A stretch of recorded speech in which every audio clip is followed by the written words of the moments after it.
Hello students, welcome to Mohit Bansal classes. देखिए students, आप लोगों के एग्जाम में जो एमसीक्यू क्वेश्चन आते हैं, जो कि 15 क्वेश्चन आते हैं, 2 मार्क का ईच क्वेश्चन, टोटल 30 मार्क के क्वेश्चन। अब आपको पता है कि वो ओएमआर बेस्ड हो चुका है। अब आपको एग्जाम के अंदर इस तरीके से एक ओएमआर शीट दी जाएगी, जिसके अंदर आपको अपने एमसीक्यू क्वेश्चंस को अटेम्प्ट करना होता है। सीएमए फाउंडेशन वाले स्टूडेंट्स को ओएमआर शीट ऑलरेडी काफी टाइम से दी जा रही है, बट इंटर एंड फाइनल के स्टूडेंट्स के लिए अब ये ओएमआर शीट का कॉन्सेप्ट पहली बार है। कल से आपके एग्जाम्स स्टार्ट हो रहे हैं, तो एक बार आपको ये ध्यान में रख लेना चाहिए कि आखिर वो ओएमआर शीट आपको किस तरीके से यूज करनी है। देखिए, सबसे पहला आपका सीएमए इंस्टीट्यूट खुद इस बात की एडवाइस दे रहा है कि आपको रोल नंबर, सब्जेक्ट कोड और मीडियम, जो भी आपका इंग्लिश या हिंदी मीडियम में वो, एंड डेट ऑफ एग्जामिनेशन अपनी ओएमआर शीट पर लिखना है। वो आप यहाँ पर देख सकते हैं, ये है आपका मीडियम कि आप हिंदी या इंग्लिश कौन सा चूज करना चाहते हैं। बच्चों, एक बात को ना बहुत ध्यान से याद रखिएगा। वैसे तो इंस्टीट्यूट ने खुद ने बोला हुआ है कि आप ब्लू या ब्लैक कोई भी वॉल पेन यूज कर सकते हैं।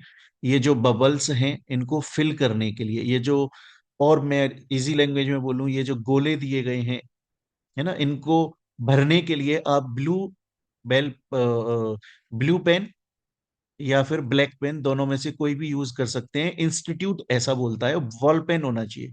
बट मेरा आपको पर्सनल सजेशन होगा, आप ब्लैक पेन यूज करें, क्योंकि ओएमआर शीट के चांसेस ज्यादातर होते हैं कि उसे स्कैनिंग के थ्रू चेक किया जाता है। एक बार में काफी सारी कॉपीज चेक हो जाती हैं। तो ब्लैक पेन जो है उसकी विजिबिलिटी थोड़ी ज्यादा होती है। आप जब ब्लैक यूज करते हो ना, तो आप देखेंगे कि ब्लैक की विजिबिलिटी दूर से ही अच्छे से नजर आती है, और ब्लू जो है ब्लैक के कंपैरिजन में थोड़ा सा कम विजिबल होता है। तो हमें रिस्क नहीं लेना है, चांस नहीं लेना है। आप ब्लैक पेन को यूज कीजिए, आपके लिए ज्यादा सुटेबल रहेगा। दूसरी बात, अब जब भी किसी बबल को फिल करें तो मेक श्योर कि ऐसे आधा अधूरा ना छोड़ दें, या इतना सा करके ना छोड़ दें। उसे अच्छे से आप पूरी तरीके से फिल करें, तो उससे आपकी जो कॉपी चेक होगी, क्योंकि आप भी जानते हैं टेक्नोलॉजी आजकल यूज की जाती है ओएमआर शीट को चेक करने के लिए।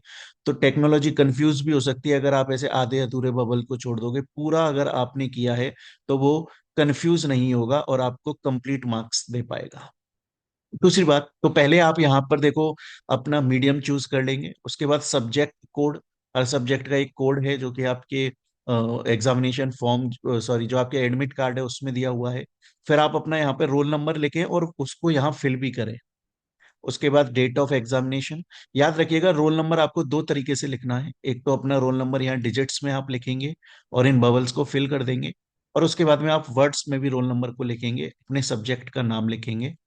एंड उसके बाद में बच्चों, जो मेन चीज है, रेड पेन को जरूर अवॉइड कीजिएगा। रेड पेन सिर्फ और सिर्फ वैल्यूएटर के लिए होता है, जो बंदा आपकी कॉपी को चेक कर रहा है, और यहां पर आप अपने सिग्नेचर कर देंगे। तो ओएमआर शीट क्योंकि इंटर एंड फाइनल वाले बच्चों के लिए थोड़ा एक नया कॉन्सेप्ट हो जाता है, तो इसके लिए आपको ध्यान रखना है कि आपको ये बबल्स फिल करने हैं। दूसरा, आप ब्लू या ब्लैक में से कोई भी पेन यूज कर सकते हैं, बट बेनिफिट होगा आप ब्लैक वॉल पेन यूज करें, जेल पेन बिल्कुल ना लेकर जाएं। रेड पेन का आपके लिए कोई भी काम नहीं है। जब बबल को फिल करें, मेक श्योर आप पूरी तरीके से उसको अच्छे से फिल कर रहे हैं, बीच में कहीं भी उसको छोड़कर नहीं आ रहे हैं। एक और चीज का आपको ध्यान रखना है बच्चों। पहले क्या करते थे, जब आप एमसीक्यू क्वेश्चंस का आंसर देते थे ना, तो आप अपनी प्रॉपर शीट के अंदर देते थे। जैसे आंसर शीट आपको मिली, तो आपने लिख दिया पहले आंसर ए। फिर एग्जाम खत्म होने पर आपको खत्म होने पर आया, उस टाइम पर आपको लगा ए आंसर नहीं होना चाहिए, बी होना चाहिए, तो आप काट के उसे बी कर देते थे। अब ओएमआर शीट के अंदर ये पॉसिबल नहीं हो पाएगा आपके लिए। क्यों पॉसिबल नहीं हो पाएगा? क्योंकि एक बार आपने ए को फिल कर दिया, फिर आप उसे ऐसे काट के और ऐसे बी को फिल नहीं कर सकते। अलाउड नहीं होगा ये आपके लिए। तो इसलिए अब जब आप एमसीक्यू क्वेश्चंस का आंसर ओएमआर शीट में फिल करोगे ना, तो उससे पहले आप बहुत अच्छे से सोच लो, मेक श्योर कर लो माइंड में कि इसका आंसर क्या है। और जब आप 100% कंफर्म हो जाए ना, उसी के बाद में सही वाले ऑप्शन को आप इस बबल को फिल करें। अदरवाइज छोटी सी गलती, क्योंकि अब आपके पास में चांस नहीं है दोबारा से उसको कट करके और दोबारा एक नया आंसर लिखने का।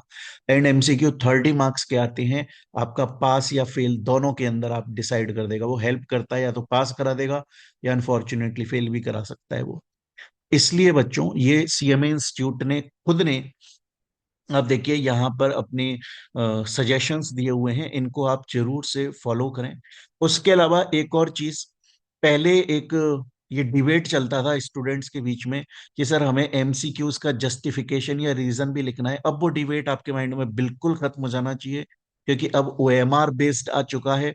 और ओएमआर के अंदर तो अब आपके पास में टाइम ही नहीं है कि आप कोई मतलब कोई जगह ही नहीं है आपके पास में रीजन या जस्टिफिकेशन लिखने का। तो आपको तो बस अपना ऑप्शन वहां पर चूज करके आना है और पूरे 2 नंबर आपको मिल जाएंगे। आई गेस बच्चों, आपको ये ओएमआर बेस्ड जो थोड़े सजेशंस हैं वो यूजफुल रहेंगे। और आपको अगर ऐसा लगे कि हाँ ये आपके लिए बेनिफिशियल है, तो आप अपने सीएमए के फ्रेंड्स के साथ इन्हें जरूर शेयर करें, जो कि कल से अपने एग्जाम्स देने वाले हैं।